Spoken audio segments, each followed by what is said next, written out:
What are the three biggest fantasy football questions surrounding the 2022 New York Jets as they head to training camp and the preseason? It's time to break it down right here and right now as the Jets take the spotlight on this edition of Locked On Fantasy Football. Are Locked On Fantasy, your daily NFL fantasy podcast. Part of the Locked On Podcast Network. Your team every day.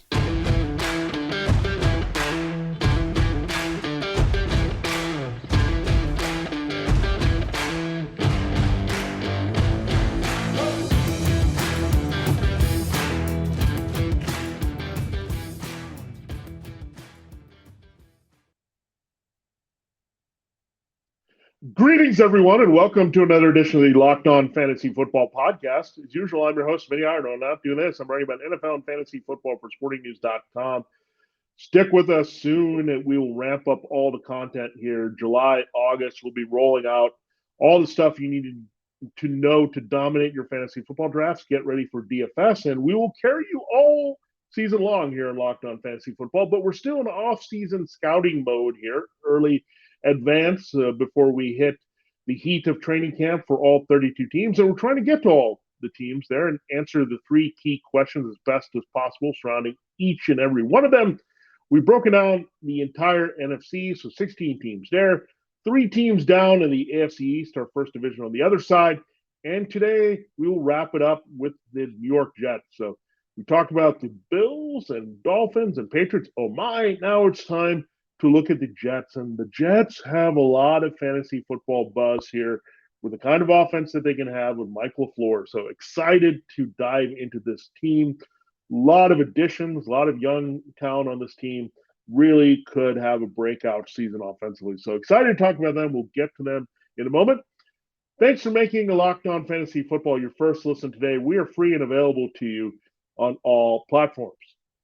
All right, let us dive right in here. The Jets. We are excited what they can do. Now let's ask the same question we did about the Patriots and their second-year quarterback. We'll phrase it a little bit differently. Zach Wilson, fantasy football sleeper? Question mark. Zach Wilson, yes, is a fantasy football sleeper. He's a lot more exciting with a lot more upside than Mac Jones. So all things we've heard about him off the field aside, Zach Wilson can put it together here in year 2. Couldn't stay healthy in his rookie season, kind of was curbed by that, but we saw some guys cycle in there and produce, including Mike White. He had a big game. Now he's a third-string quarterback. You had Josh Johnson come in there and put up some numbers in this offense, and now Joe Flacco is around as the number 2. So veteran presence here behind Zach Wilson, but you really like this Mike LaFleur offense. We know his brother, what he's done for Aaron Rodgers there in that Packers offense. So you have some of those 49ers concepts here, as this LaFleur came from there. You got some of those Packers concepts. I'm sure that the LaFleurs talk to each other about offensive scheming here. So a lot of excitement with that brain trust here for Zach Wilson. So we're saying exciting a lot, and we must be thinking about former Jets quarterback / tight end Tim Tebow. But it is true. There's good reason for optimism with this offense here. I think people are starting to take notice that this could be a special team on this side of the ball sooner rather than later here for Robert Saleh and LaFleur. So why is Zach Wilson a better fantasy football sleeper as a QB2 and should return some good value there as the number 22 on the board right now in this part of the offseason at quarterback? Well, he is a very good athlete, so he can give you some in the running game. It's not going to give you a lot of production there, but he's capable of doing that, and he can pad his stats that way. The weapons are pretty good. They're lining up all over the field. They have some really good depth here, even without Jamison Crowder. Just think about it that Braxton Berrios is number 4 on the depth chart. Denzel Mims is 5th. So there's some weaponry there. They also have rebooted the tight end situation so they can use some 11 personnel and 12 personnel interchangeably. They have CJ Uzomah and Tyler Conklin. Those were their veteran additions from the Bengals and Vikings, respectively. And they added also a very good receiver out of Ohio State, untapped potential there, Jeremy Ruckert. So a young tight end with some abilities there. We also know that they invested a high first-round pick on Garrett Wilson. So Wilson to Wilson is a connection that is developing here. Now Wilson, the other one, Garrett, is number 3 of the depth chart on the outside. And you have some very good backs who can catch passes here. So we start looking at weapons. Receiving core pretty deep. Tight end core is pretty solid here. The backfield has got some guys who can catch the ball. Wilson can do some things with his legs here. He's got a nice arm, good accuracy, quarterback-friendly offense here, better offensive line with Mekhi Becton on the mend here. Should be back in left tackle. Elijah Vera-Tucker you have. Laken Tomlinson was the big addition interior to shore things up here for the Jets coming from the 49ers. So, yeah, everything lines up pretty well for Zach Wilson. And what are we looking for? Can he sneak into 30 touchdown territory? We'll have to see about that, but definitely looking at 25 seems like a reasonable expectation, getting a few rushing touchdowns, cutting down the interceptions. And I think in some form he can get to 4,000 yards passing in this offense. They'll open things up quite a bit. They're not going to lean heavily on the run. I don't think they can do that. I think it'll be a pretty diversified offense where they're going to stay pretty balanced. The running game is what they want to establish here to set up the deep play action for Wilson, make him more comfortable, take pressure off him, make it easier to deliver those throws. But when I look at Wilson's value, I look at Moore, Davis, and Wilson, Elijah Moore, Corey Davis, they're ahead of the very talented rookie from Ohio State, and you have Uzama, Conklin, and Ruckert. A lot of production potential here from this team with scoring from the receiving spots. And you don't have that feeling or confidence as much in the Patriots beyond Hunter Henry, but here you have a lot of guys you think can boost the quarterback's value here in New York. So excited to see, there's that word again, what Wilson can do fully healthy with this situation. I think he's going to come in confident. There's a reason he had a meteoric rise at BYU to be the number 2 pick consensus right behind Trevor Lawrence. So Trevor Lawrence still working it out. He's got to adjust to a new offense with the diversified weapons again. And Wilson is doing that as well, but he has some established guys and he has a year on his belt and he looked pretty good with the LaFleur system last year. So feeling really good vibes from Zach Wilson to put up some numbers here. And he's a guy that I'm going to target in a lot of leagues, especially one that I don't get one of those stud quarterbacks, Josh Allen, Patrick Mahomes, Justin Herbert, and Lamar Jackson, essentially the top 2 tiers of quarterbacks. I'm going to look for some value there. And Wilson, I think, can provide it. I liked him last year a lot. I think if he had stayed healthy and kind of developed and was able to play the first half of the season and get going in the second half, I think you would have seen it, but now it's on delay. I think you'll see some of that production here in this very, really underrated Jets offense with some explosive potential here in 2022. So there you have it. There's a key question about Zach Wilson that we've answered in. We'll watch him carefully here because we want more quarterbacks that can produce better depth and a position we can address a little bit later. It helps us in super flex leagues as well. So a lot of benefits to having more quarterbacks, putting those old school top 12, top 20 numbers here for us in fantasy football. Now, before we get into that key question regarding the Jets backfield, I've got to tell you about today's sponsor. It is Dave. Level with me. We've all been in a situation at some point in our lives where we're a little tight on cash. Maybe you can only afford to put a few gallons of gas in your tank or get another save the date, and you're wondering how to afford a gift. That's where Dave can help. If you're living paycheck to paycheck or struggling to make ends meet, it can be really stressful when unexpected expenses come up, which they do all the time. Well, now Dave is here to help you get out of a pinch when you really need it. If you don't know about Dave, you should. Dave is a banking app that can help you get up to $500 instantly with extra cash. There's more money to fill your tank, buy a wedding gift, or just whatever you need to do, catch up on bills, get through life. You can finally tackle those expenses that have been stressing you out and holding you back without any hangups. And here's the thing about Dave. There's no interest or no credit check needed. And millions of people have already downloaded the Dave app to get the financial relief they need with extra cash. So if you're in a pinch and need that extra help, download Dave and think of it as a helping hand from none other than you, your future you. Download the Dave app from the App Store right now. That's Dave, D-A-V-E. Sign up for an extra cash account and get up to $500 instantly. For terms and conditions, go to dave.com/legal. Instant transfer fees apply. Banking provided by Evolve. Member FDIC. Go to Dave. Future you will thank you. All right, it is time to continue the show here and answer our next big question surrounding the 2022 New York Jets. Do we trust Breece Hall as an RB2?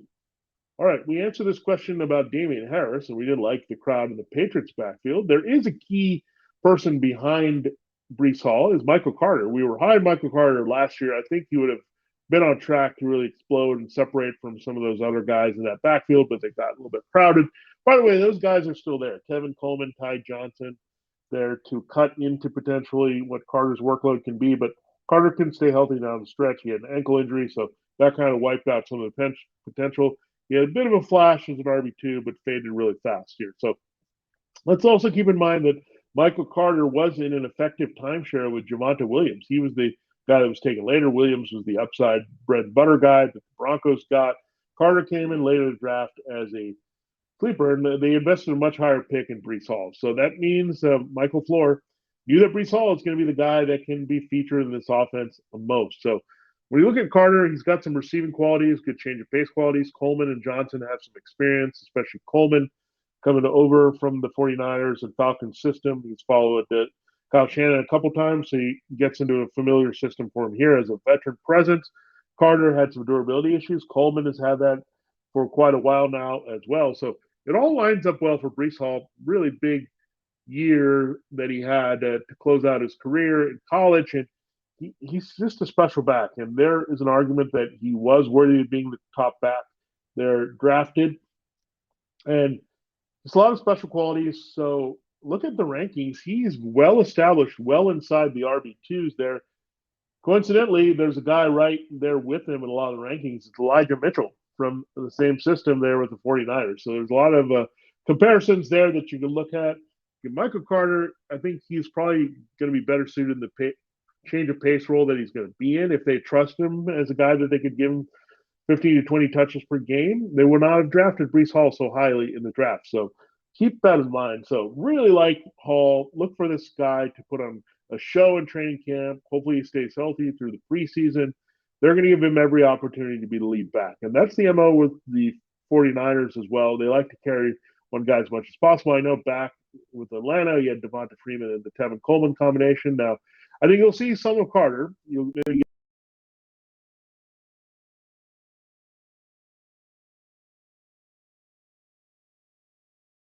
so that's going to help him stay on the field. But if you're looking for the guy that's going to get the yards and touchdowns, be the most effective guy from scrimmage and put up those numbers, it is definitely going to be Breece Hall. So I like this kid a lot. Really, talent is the number one thing in fantasy football. Breece Hall has oodles of it.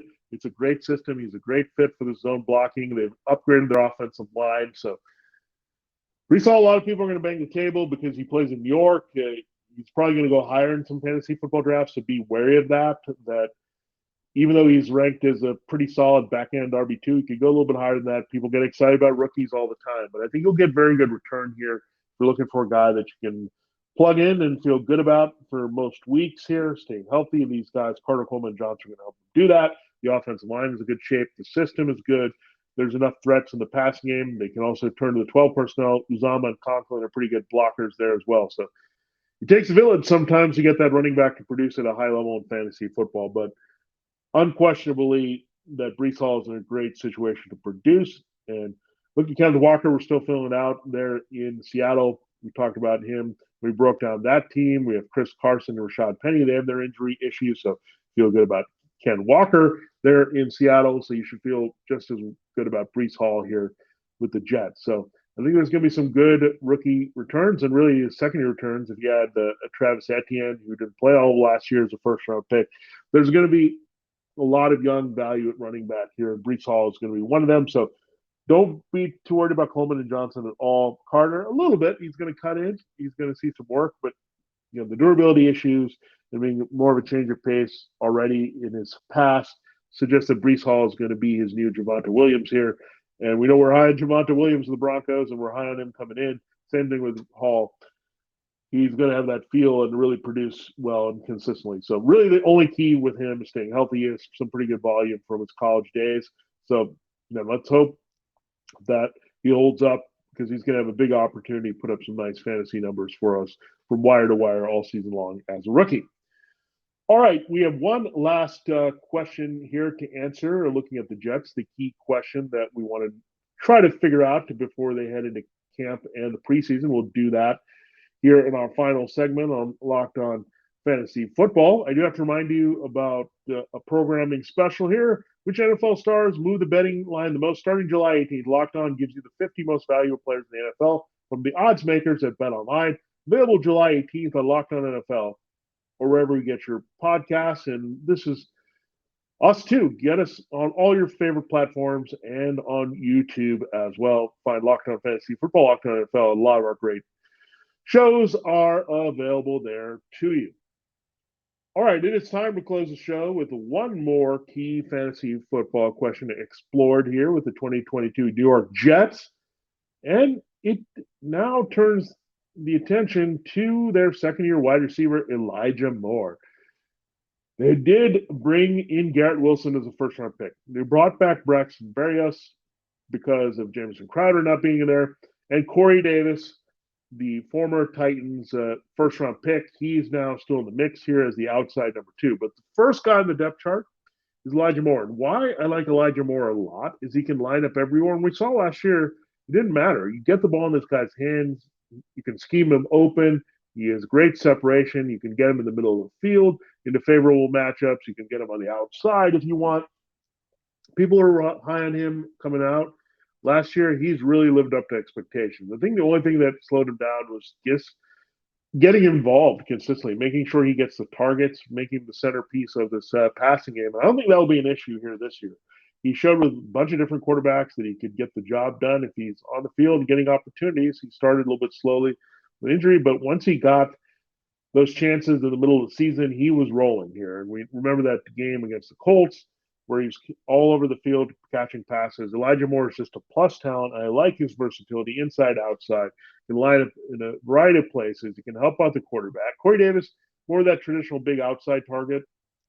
I think he fits in better as a complimentary guy. We saw that playing off A.J. Brown in Tennessee. We know with Garrett Wilson, he's got a lot of talent, but it takes a while for rookie quarterback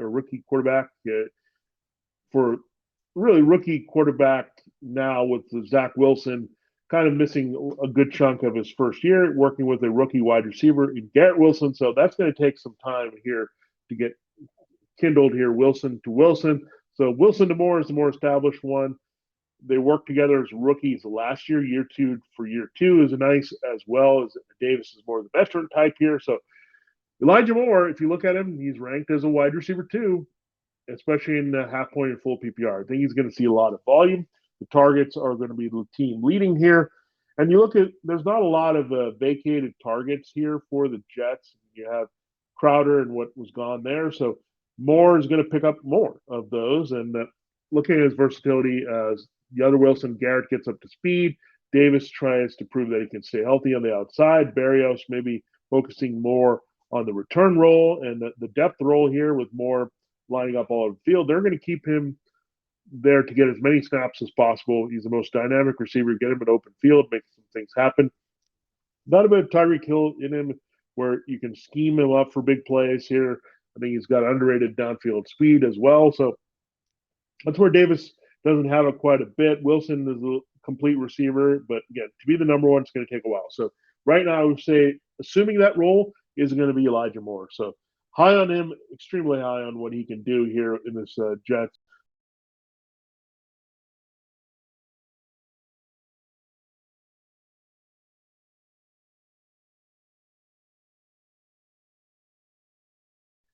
He's got those fresh legs. He can move all over. They'll scheme him when they realize his talent. He can play well off the running game, play well off their other receivers, can work in there even when they have the 12 personnel. So all kinds of things line up for Elijah Moore. They can get the ball in his hands on the shorter passes and deep passes, as well as hand it off to him as a bit of a wrinkle there, playing off what Hall and Carter can do as well. So a lot of stuff to look at here with the Jets receiving core. Might be tempted by Wilson having that first-round pedigree this year.